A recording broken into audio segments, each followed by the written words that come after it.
Hi, I'm Paul Battaglia, and this is section 9.6. Some students might come into section 9.6 with some prior knowledge of vectors, maybe from a previous math course or maybe even physics. But the great thing about this section is it doesn't necessarily assume that that's true for all students. So the essential question we would like students to be able to answer at the end of section 9.6 is, how do I write the component form of a vector, and how do I perform various operations with vectors? So the first couple of examples actually do a nice job of walking students through this, and it also does a nice job of explaining to students why we need vectors, why we use them for quantities that have magnitude and direction, such as force or acceleration, things of this nature. When they get to example 3, they'll be asked to perform various operations with vectors, addition, subtraction, something like that. And I don't find that my students have too much difficulty with that.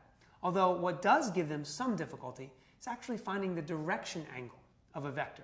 And I have to remind them of their knowledge of trigonometry and how they use the initial and terminal side of an angle. And it doesn't seem to be too much of a problem.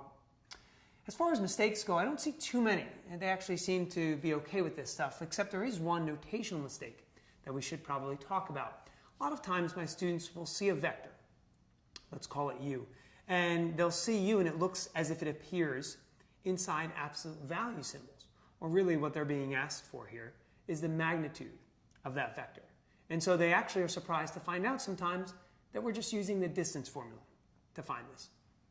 Now, on any of these examples, on a standalone basis, I don't think we would ask these on the AP exam.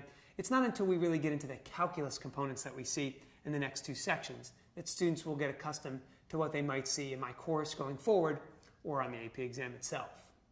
I hope you found these tips helpful, and I'm sure you'll find much success with section 9.6.